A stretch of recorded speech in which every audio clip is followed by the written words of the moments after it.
we gather 12 bells.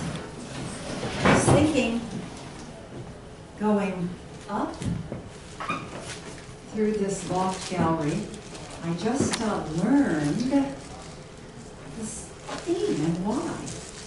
And as I'm talking with these wonderful artists, they're very much into the theme with their expression of ceramics. But you would think you would be so down here working as I see you all in your, very wonderful place. In the lower level, what do you call that? I never call it the basement. The horse stables. I think they were horse stables originally. Horse stables originally? Yeah. Really? Yeah. Normally wow. ceramic studios are in the basement. They always, almost every art center in the basement is the ceramics because it's, I don't know, because it's close to dirt. There's a lot of posing off that needs to happen. So, but we're lucky here. We have skylight, so we just call it the studio. The studio. Lovely place. In the lower level, the studio. Going into that place is always amazing. And you painters, do you know what I mean? Have you taken time to go into that studio? Well, we are going from the level to up in light and height and theme. And we have with us Brooke and Amy Slobodian, son and mother, and we have Bev Gordon, who's, well, we'll get to your work, but I love it. And Sandra Aska. Hello. Hello. And Eric, of course. Eric with us, who's the instructor, facilitator, and one who has the yellow bubble vase. Isn't this wonderful? Oh, you're staffing. Yeah, he's like, it's always been a fascinating. Vertical staff. They do come crashing down sometimes. So we won't make that happen. Maybe once if you would. Now we have a guest from your class who is going to be with us. Lonnie Nichols. Lonnie Nichols. And Lonnie, are you simply enjoying, or did you bring any work? That twisted picture, that tall picture, round picture over there is mine. Ah, Yeah. okay. Well, bring it right in. Yeah, we'll have Lonnie as part of the conversation. All right, wonderful. And Eric, I'm going to have you take over here. All right, sure. I'll take over. I have nothing prepared specifically to say to this group today, but I did know that we were going to come up here and talk, and everybody that's sitting up here to talk about their work is taking the Thursday 1 to 4 class. They're here a lot working in their medium downstairs in the lower level, like you mentioned. So I think we'll all just take, a few minutes to talk about the specific piece in front of us. I brought up some other examples. My piece for the show here is the yellow bubble vase. These bubble vases are something fairly new to me. It's a new shape that came about, actually, I think indirectly from Lonnie. His twisted piece is from, what's the name of the artist? George Orr. George Orr, the Mad Potter. And George Orr is a art history person for me. I learned about him when I was at school at The Ohio State University, getting my Bachelor of Fine Arts down there. And I don't believe it was George Orr, but one of the artists that he made me recall was an artist that was one of the founders of Ohio State University, and he made some vessels that have a slight resemblance to this. The way that he made the vessels was he took a tongue depressor from the medical school and he threw a cylinder and then he pressed the tongue depressor into it. And so he had accomplished this with the inverse. So his pieces had the curves going in and then these kind of pointy sides, and he had some that were straight up and down, some that were curved. and I'm actually describing them more in detail now than I've ever even really thought of them. It was a flash in my college years that I saw these, thought they were really nice. Someone in school made a few of them, and when she made them, I actually made a comment to her of like, I like how your vessels look on the outside. It's so technically difficult to do, but then when I look on the inside, it's cracked, and that makes me feel better because it means I could do it. And I insulted her on accident by trying to tell her how I was connecting with her work and thinking like, oh wow, because at first it was like, wow, I could never do that, and then I was like, oh, I could do that. But you know, it's got the crack thing going on. And the reason I'm pointing this out is that I haven't really done this style of vase because it takes a number of years of practice before I was able to make the clay move the way that I wanted to, which is, and what I intend to do is pass these around so that you can feel them. If you were to cut this in half with a saw, you would see that the interior wall matches the exterior wall, and that's the most difficult thing to do because of the nature of pushing the bubbles out all the way from the bottom. I can only do that in the first, when I throw it right away and the clay is really soft. As opposed to if I were to try to make something this size, especially 15 years ago, I would probably have to throw it, and when it's wet the first time, I would throw the top half, and then I would let it dry so that I could turn it over on the wheel like this and put it on the wheel and then trim. I'd have a lot of extra clay on the bottom here because I just wouldn't have had the skills, frankly, to move it up from the bottom and keep the wet clay from collapsing on itself while it's spinning on the wheel. So with all of these, I did trim them. The feet on the bottom has to be done after it's thrown the first time. You turn it over and trim those. But on these ones, I had the bottom bubble thrown. I just had to trim the very bottom of the foot here. So I guess in a way, I started throwing these, and I think I made one and then instantly made another.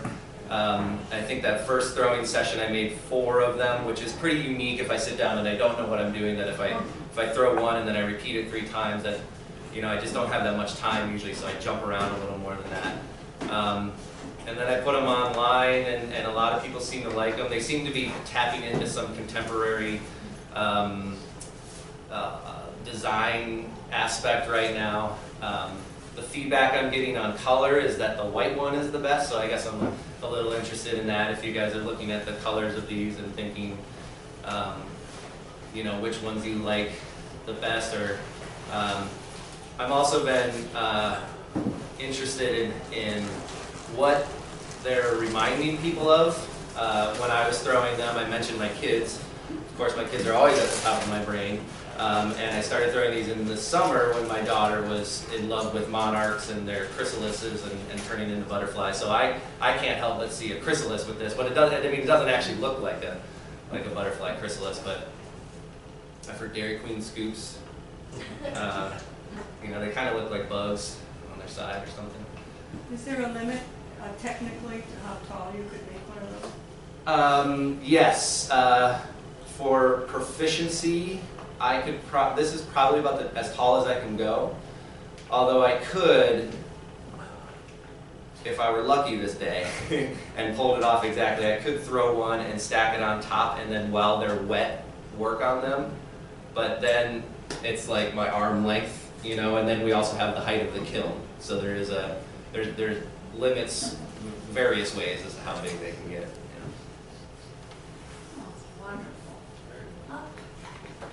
And up, yes. I will talk a little bit about that if that's all right. Well, let's do some more ups, and then talk about the up. Yes. Upstream. Yes. Amy, you have. Amy's next. I love it. Here we go. So, I built a whole slab Up. full. I'll pass it around. Here, actually, let's pass. So I had to touch that, make sure I that there's did. no water. well, I love when it's on display and seeing people look around and then they dip their finger and they think nobody's watching. It's fun to see. But I did a slab bowl, and I usually smooth edge. But this time I decided to leave it a little rough, which was very different for me, and I enjoyed doing that. And so the rocks, go ahead and pass it around. Okay. So the rocks are clay. I painted them, and they remind me of the rocks that I used to find in Upper Michigan, in the lakes. And then the fish, so my up thing is upstream. Swimming upstream is the title, which my husband came up with, actually, and Brooke thought that the up was taking something that's usually in the ground and bringing it up to tabletop. So that's what we would. So then I worked with different glazes that I'd never used before in combination to get the different pattern in there. And then I put when I was finished and it was done firing, I put in the resin, thank you, which bubbling is a little problem with it. If the bubbles are in the right place, it's good, but try to get the bubbles out of it. So I learned pouring it in several different stages for that. Have you done a blowtorch on it? I didn't do a blowtorch. I tried a hairdryer, and that did not Yeah, work you well. kind of like a blowtorch and just let the end of it kind of like Yeah. hit the plastic. But I use a straw, and I also hop on it with warmth. The warmth brings the bubbles to the surface. So Nice. So when you pour it and you do different layers, it looks completely clear all the way down. Yes. So there's no, yes, unless there was a bubble in that lower level, and that's not going to go away, of course, because it's set. But yes. and then did you make the dish or? Yes, you made the fish. It's all made out of clay, except the resin. You made those fish, how do you do that? You take a hunk of clay and you bash up there. It looks so real. Good, thank you. And all the pebbles too?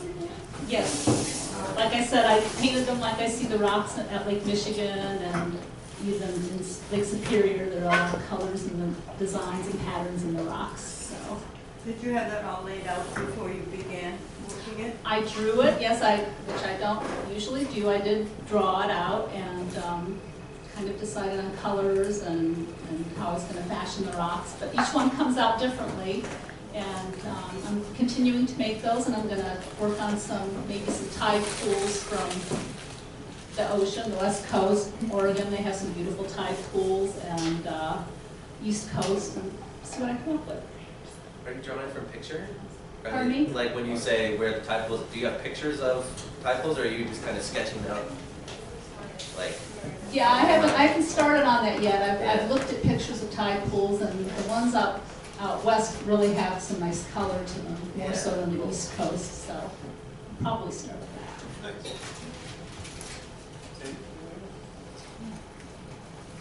This will be short because I haven't given it much thought.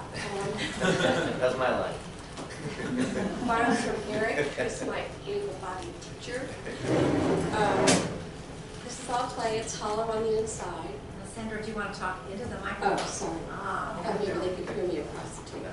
So it's all clay, it's hollow inside. It's made of slabs and coils. So if you're going to take a clay class and you haven't already, it's important to learn the basics, which is pitch pot, slabs, and coils. I think I titled this The Unbearable Likeness of Being, and that's where up comes from. And when this was fired, after it was fired, I really did not like it. She was too yellow-green looking. She looked kind of really ugly and sickly.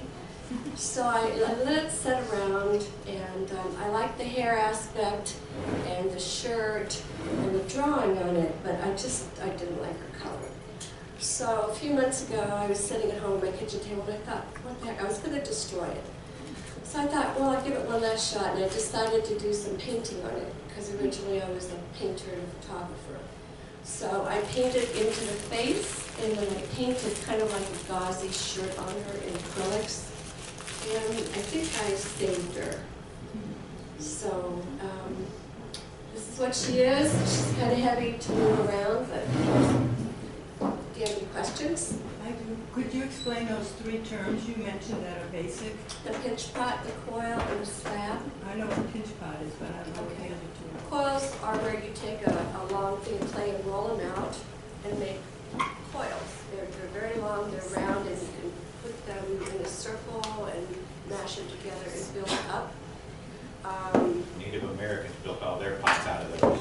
Yeah, very common. Slabs are where you either take a rolling pin and throw your clay down and roll out a sheet like you would a pie crust, or we have a rolling mill downstairs where you can put a lump of clay in and just do it mechanically, and it makes a slab that's very even at different thicknesses, whatever you need for that. So those are my three, and I use usually all those techniques when I build a figure. Anything else? Beverage, oh, yeah. Did you take a sculpture class also? Because the facial features are beautiful. No, but I'm learning. Everyone is different, and everyone progresses a little more from the last one. This is actually one I did last winter, but didn't get completely fired because I had to leave I would take off in the winter time, so it's a rush to get things fired before I go. But no, I started making clay with Walter Herman and Denise Romecki some years ago. And I was doing different kinds of things. I settled on the figure, and then some of my earlier work was more folk art oriented with a lot of pattern on it. But then I decided I wanted to learn anatomy, so I'm slowly beginning to learn anatomy, just getting the hands down and still getting the facial structure down. Two things.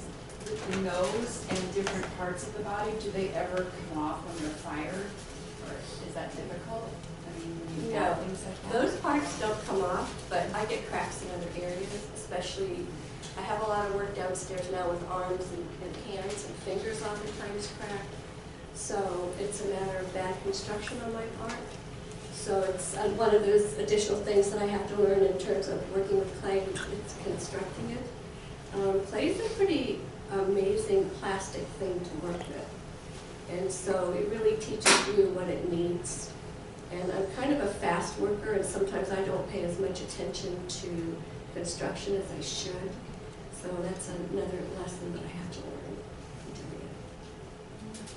And the last thing is, they're very elongated, which makes them very elegant. And it reminds me of things from the 1920s, where it like the Yadra sculptures. And, Oh yeah? I'll take that. Yeah, I can see that. Well, thank you. Thank you. You mentioned earlier that in order for the clay to be pliable and workable, it has to be moist.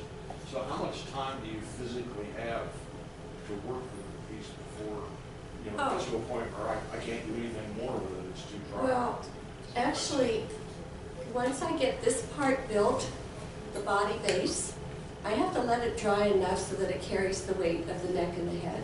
Okay. And then I've learned to build bridges on the inside here to keep it from crumpling down when you add weight to it. So it has to dry out enough that it's close to what we call a leather hard stage, but not quite there. And then I can add more to it. And once it gets to the really dry stage, it's hard to add anything else to it because that moisture that goes into dry clay causes it to crack.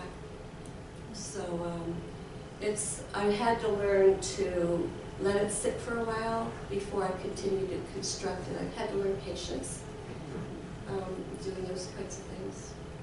If I can just add to that, that's one of the big things to teach when I'm teaching the class is, you know, we have our creative expression that we want to do, but to get that done, clay has so many technical issues, and specifically to your point about time, the clay can dry out and be re-moistened as long as it's within this like kind of middle area of dry, the leather hard stage you mentioned.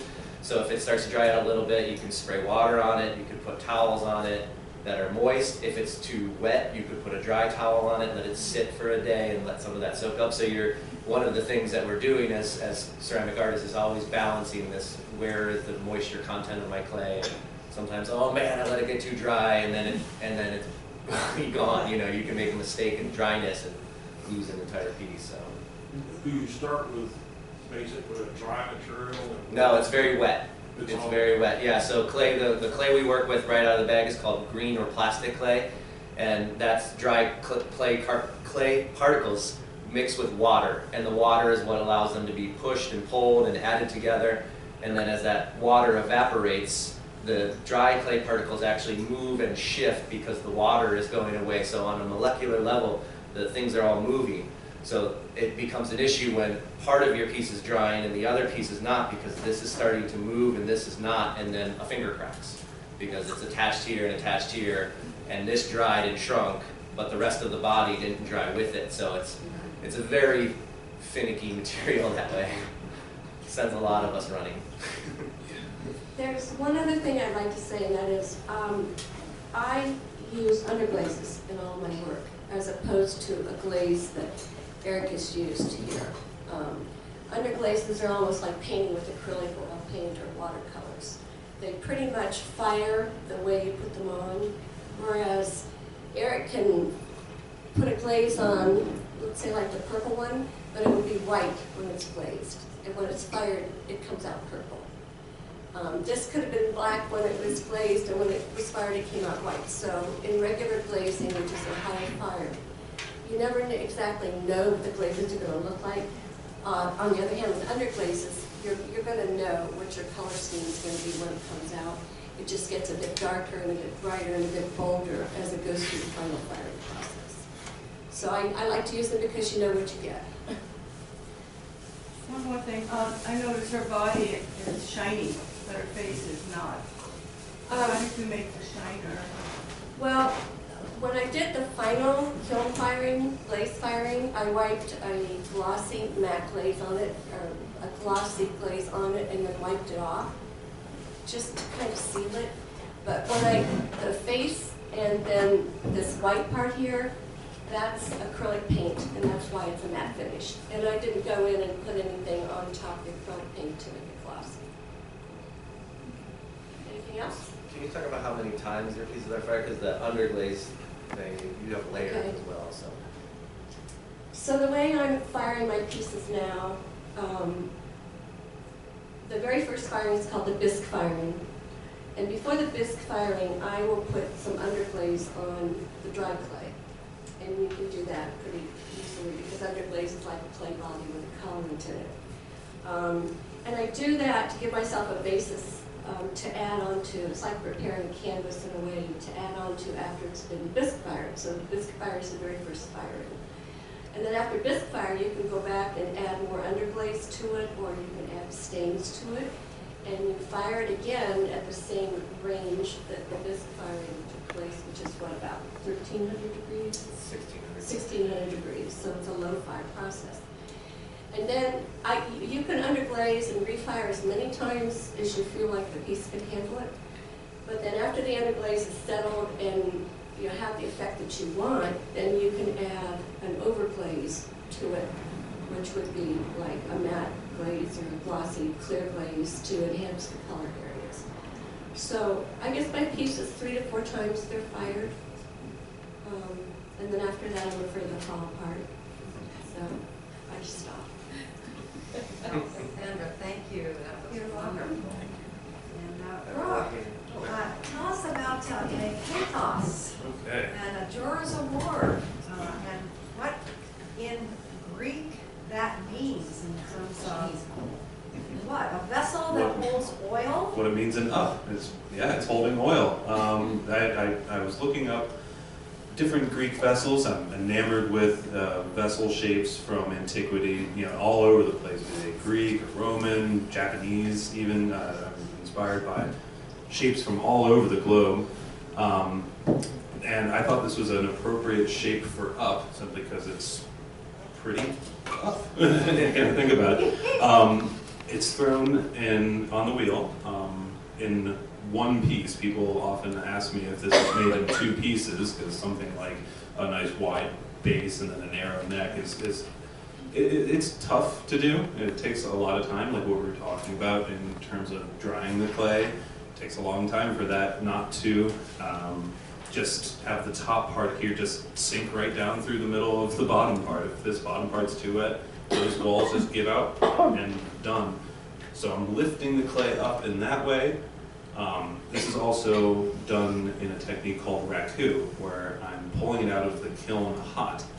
And the type of kiln I have at my home studio, which is where I do this, is loaded in from the top, because some are loaded in from the side in a swinging door, but mine's the top. So I take the top off, reach in with tongs when this thing is roughly 1800 degrees Fahrenheit, and actually pull it up and out. And it's glowing red hot, and I put it in a barrel of combustible materials, and that catches fire, and all the flames go up, all the sparks go up. So it has everything to do with up in my idea. And then I add on to them with these antiqued copper tops. It is actually a copper piece that I fabricated, soldered. It's made out of 3 different pieces, and it's actually mechanically fastened into the bottom. There's no glues or anything like that, but I like to add that little bit of a color splash to what otherwise may be a little bit drab and dreary.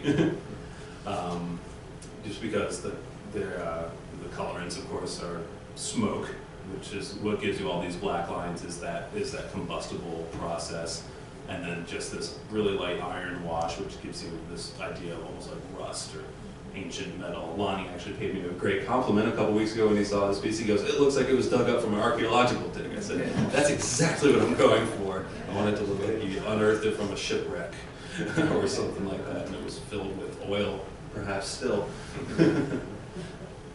Is it a traditional shape? The name of that, is it like typical? It's close. Like, yeah. It's a little augmented. It's a little embellished in terms of its different rings and carving. Locatos were very utilitarian type vessels that were not usually very resplendent or very embellished at all. But this one, because it is not functional, because it is raku, I decided to make it a little bit more elegant.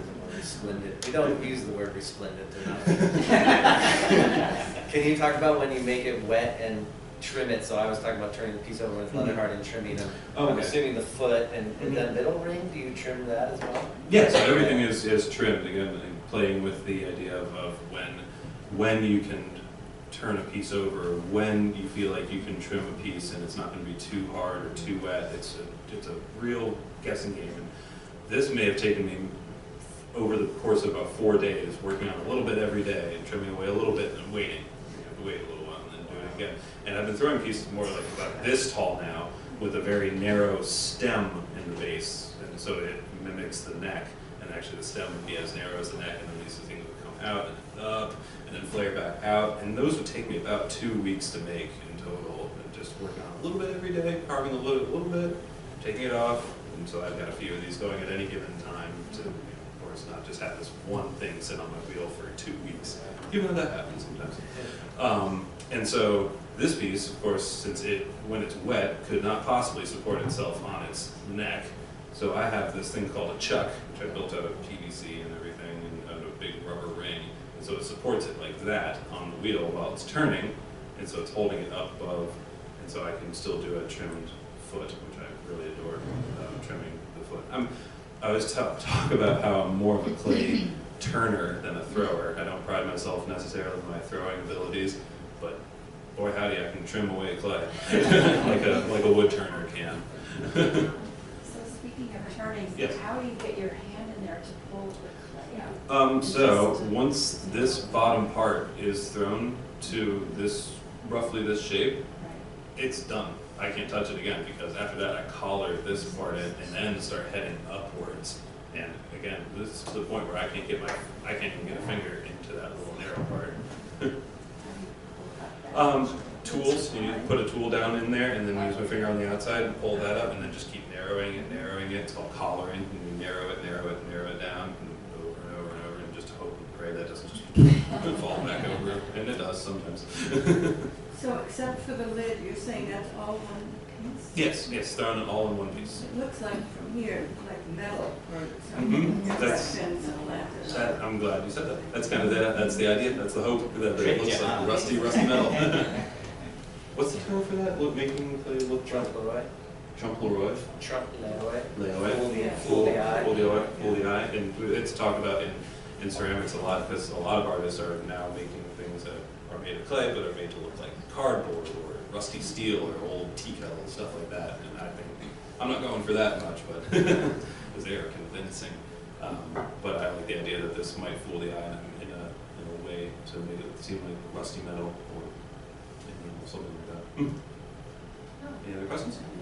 It seems to me that other pieces of yours I've seen have that same color palette.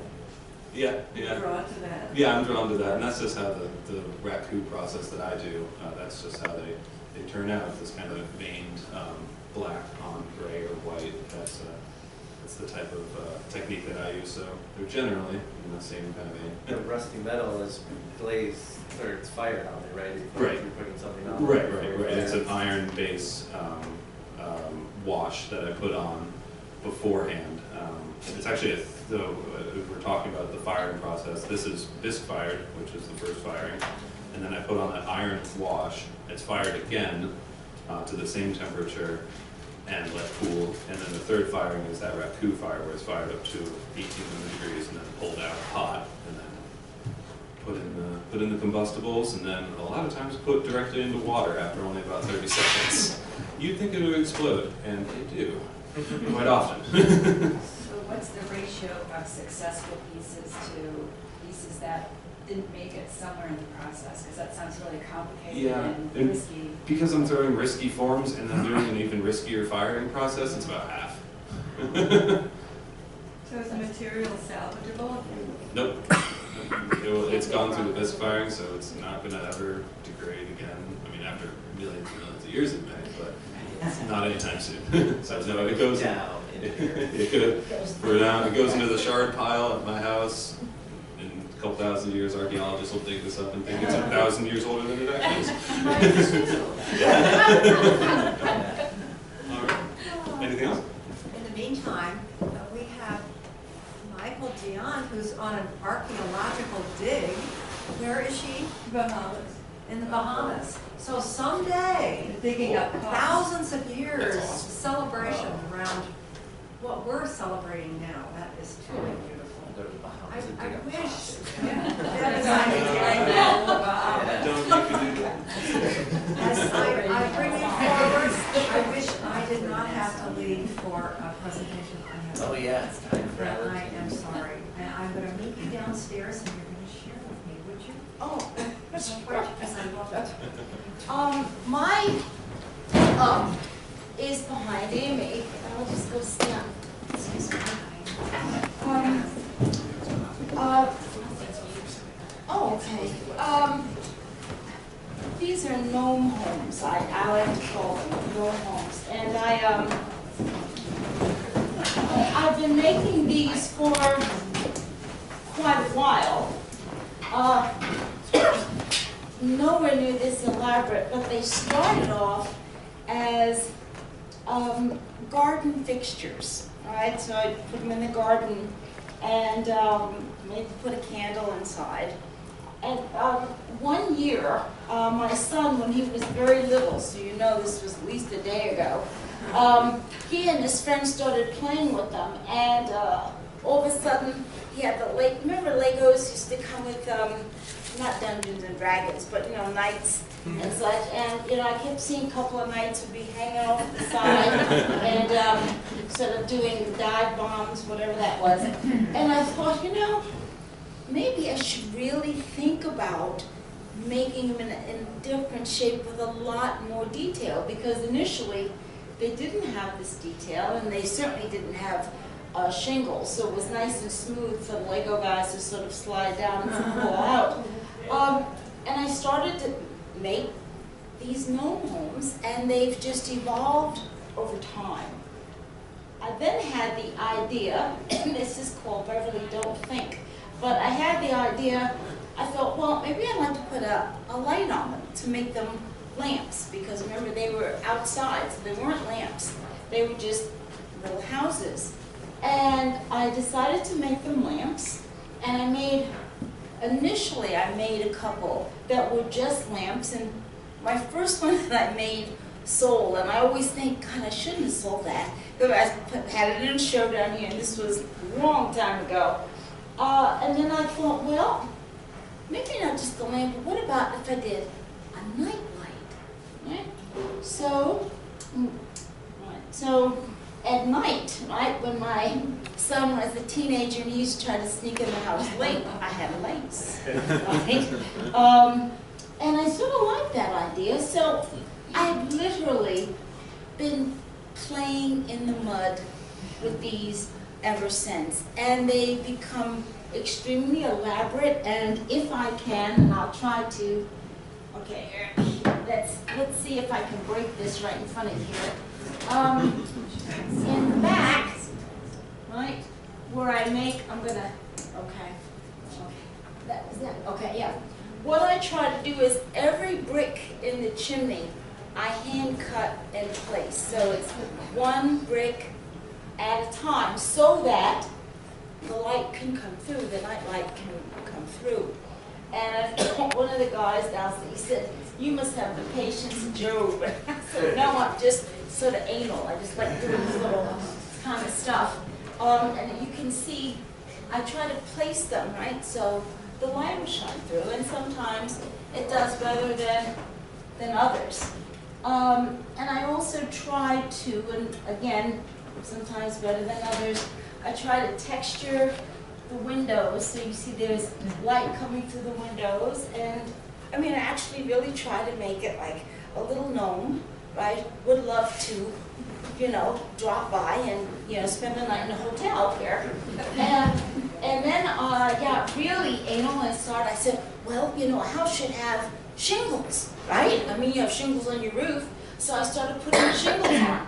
And I thought by that time, I thought these people will lock me up in a Harding Hospital or something.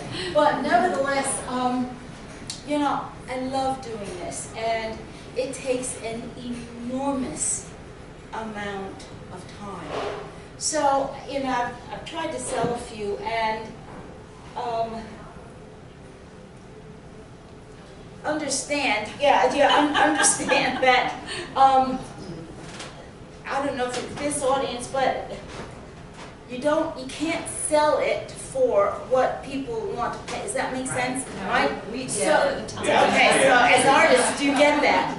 So what I do now is, most of the time, like my friends and colleagues and family get married, I make them, you know, like as gifts, like wedding gifts. And the one I'm just finishing now, in the front, please turn, don't fall. He doesn't want you to fall.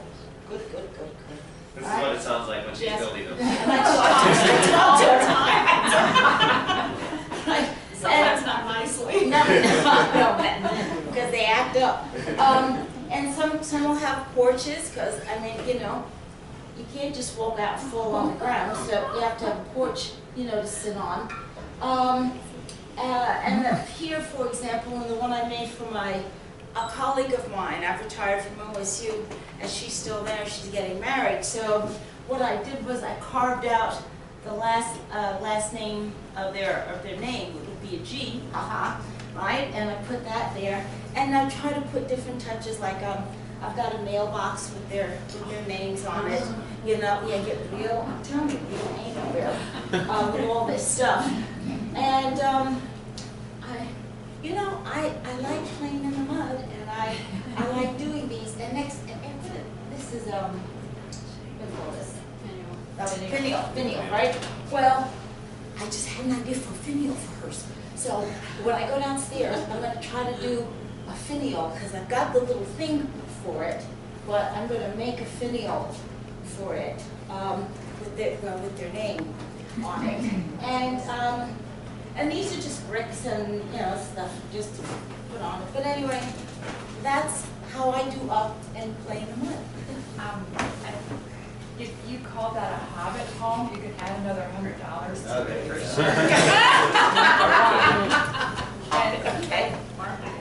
Do you ever enter those into shows like at the Craft Museum in Grandview? I mean, that would be the perfect showcase for something like that, because that's a place where it's fine art crafts, and that's a fine art craft. That's not. It's beyond. Well, thank you. I just for the idea. That has such workmanship in it, and That's exactly the kind of thing they do. yeah, and that's. I mean, that's the kind of thing that they have there that, And this is in Grandview? I think they're still in Yeah, Grandview. something like that. Fifth Avenue. And they, but it's high quality fine art, but it's more of a craft rather than like painting or 2D things. But that would. Thank you, Yeah. thank you for the idea, I had no idea about that. I think that would be great. Any other questions? Thank you very much. Nice. Lonnie, would you come, please, talk about your current series of work? Turn this off and back it up for you. No, just leave it right Probably don't need it, but I'll use it. I call this one Twisted Picture. It's based on, my daughter bought me a book for my birthday in August, George Orr, the first American art potter, and he's famous for this twist. But what he did is he threw, I'm a hand builder, but he threw a very thin pot, and then he would twist it, and put these twists in it like this, and everything he made was different. He never made the same thing twice. And one of his little pots, a third of this size, now goes for like $60,000 or so. He died in 1918, and his last name is O.H.R. if you want to look him up and look at his work. But I've been doing, amongst other things, these twists like this. And of course, I build a cylinder, and then I build a bowl shape, and then I put the cylinder on the bowl shape, and then I put a bottom on it, and make another cylinder, and plug it on the top, and cut a dart in it like you do your, like a seamstress does in a woman's shirt or something, and that makes the spout, and then I put a handle on it. The interior of this is poured. That means we have a big bucket of glaze, and I just take it up and pour it in there and swish it around and make that part. And then this part here, I sprayed. We have a airbrush, and I take the different colors and put them in a jar, and I sprayed it in a rotating pattern so it would look like it's coming up like that in order to complement the twists. And then this here, you can notice it has a good hexagonal shape there. I can pass it around if you like. And that was just taped off.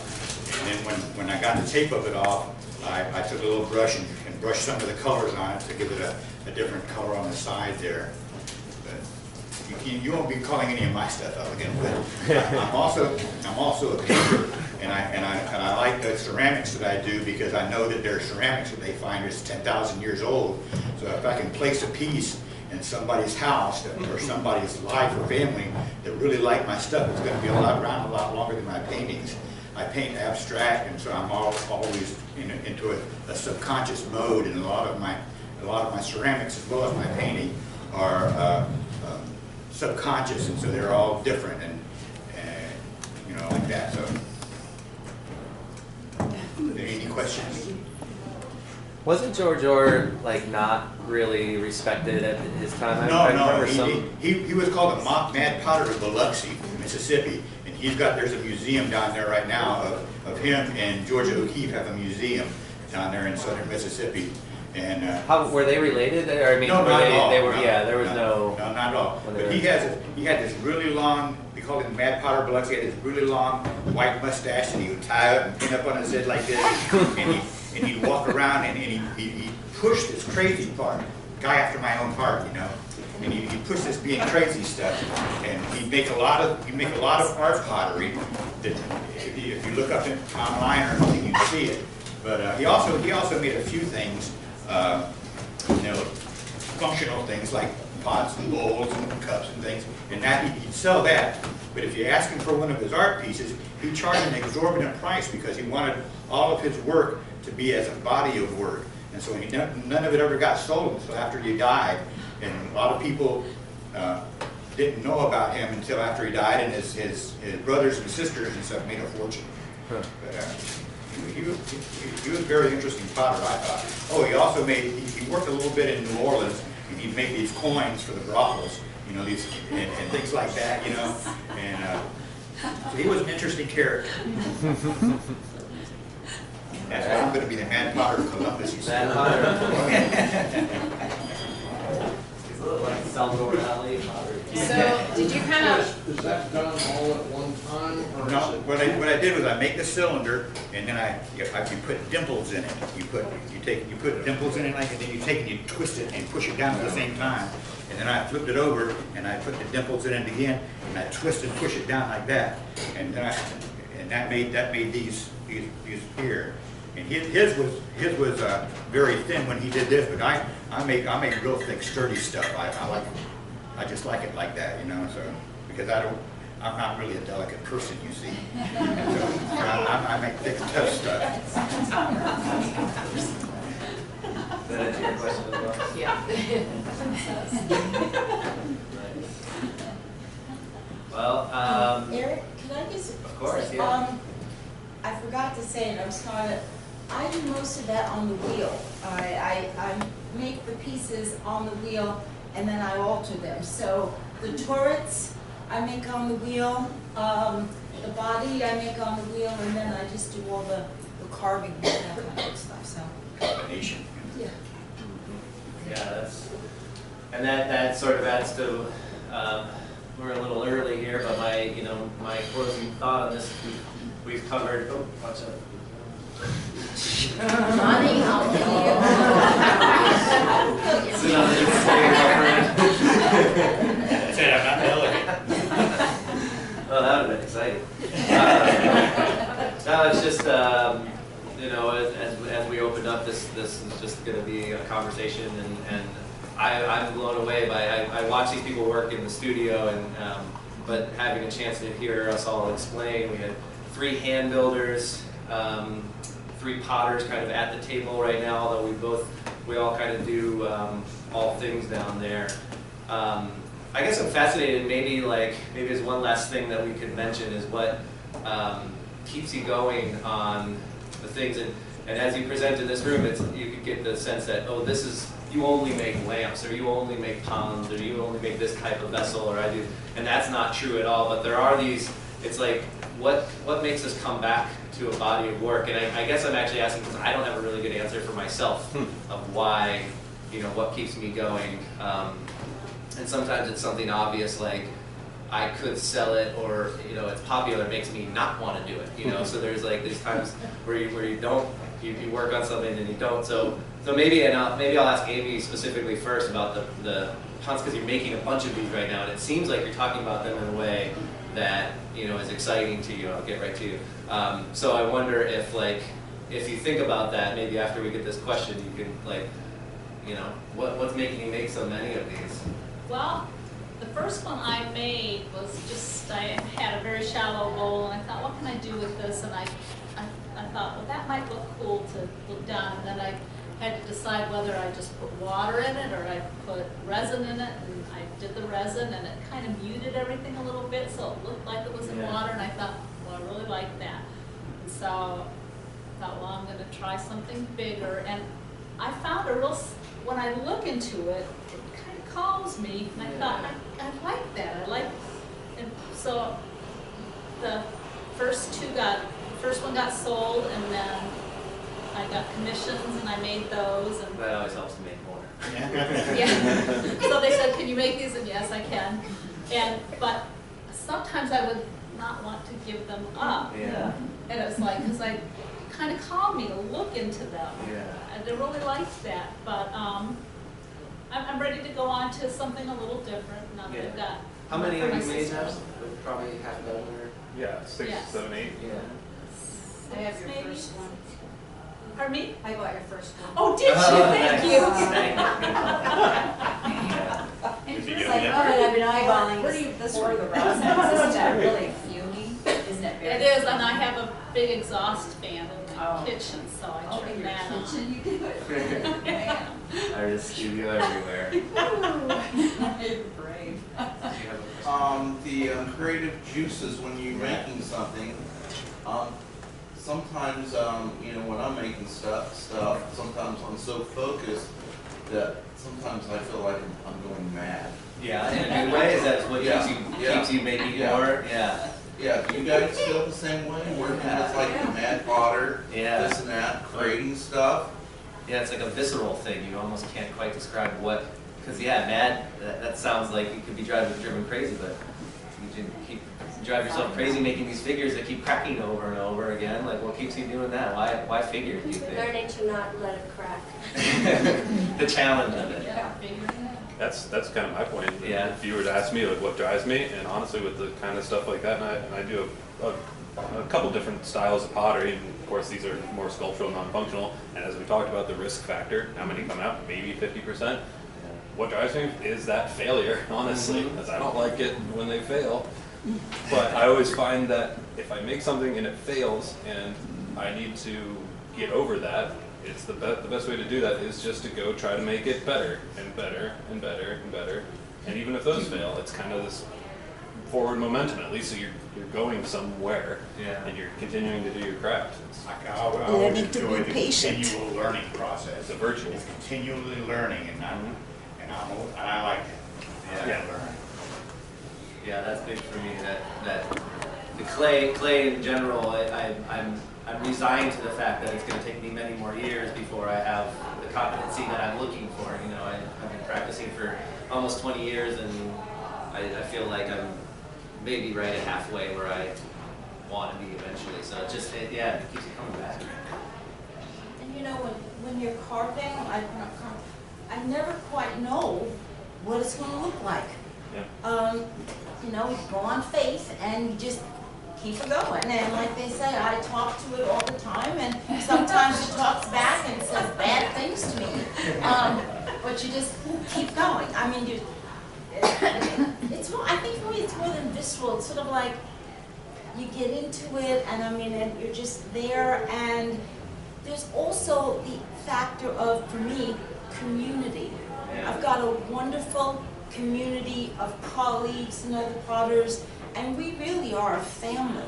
And it really helps when you're working with your family. I mean, we work on different things, but we're a family, and that makes all the difference, I think, in the world. Yeah, that's Very nicely put. I'd just like to say that when I start a figure, I never know what it's going to become. I'll do sketches and drawings. I just showed one to Eric last week, a piece that I thought I was going to do. It turned out to be totally different. So I just start out, and then as I'm working, and I get up into the face and facial expression, that starts to direct me on where the piece is going to go based on what the expression is on the face. And then it comes down to, well, okay, head, arms, what am I going to do with this? And it's like the piece starts to talk to me. It also has to do with the way I'm feeling with what's going on in the world right now. So it's a matter of self-expression about things. And I think that's what's important to me about creating a figurative piece, is that it has something to say to somebody. And it's always rewarding when somebody comes back to me and says, you know, that looks like blah, blah, blah, blah, blah, I say. Or people then ask me, well, what does it mean? And I say, well, I don't know. I know what it means to me, but what does it mean to you? What do you think of when you look at it? Or how does it make you feel? Figurative work is powerful like that. And then there's one in the studio right now that looks just like someone else in the studio. She made a sculpture accidentally of Allegra. It's her exact face. And I think it's that family thing, that community thing you're surrounding yourself with. What is the atmosphere like in the studio? Is it noisy with a lot of people chattering, or is it quiet? It's pretty, and it depends. I teach 5 different classes, and each one has their own kind of life to them. The Tuesday evening class, there is a group of 4 people that if 2 or 3 of them aren't there, it's much quieter. But when they're there, it's like the laughter and everything fills in, and then when they're gone, you're like, what are we missing? Oh yeah, Lisa's laugh is not here right now. One of the loud ones. Yeah, and I would say that our studio is so busy that we can't help but be a little loud because we have 24 people signed up for each class, and not everybody's at every class, but and I do turn on music, which that's something for my own. When I'm in the studio, if it's too quiet, that's for me. So I kind of have my class feeling. So. But then, you know, Friday mornings, you know, you can get away with some quiet time. And there's some, yeah, so the daytime classes have every once in a while there'll be 8 or 10 people, and it's a nice kind of break and calming. I think it's a lot like the painting studio, actually. You know, when I walk through the studio, it seems like we're all kind of doing the same thing, different materials. Jewelry is noisy, and the Oh, apple no. area. Then we get the Right next to ting, them. ting, ting, Each ting, one of those ting, classes have their own personality. Yeah, right, yeah. But they're laughing and talking, camera. Any other final comments from anybody? Painters, why you paint? Amazing stuff. Yeah, thank you. Thanks everybody, cool.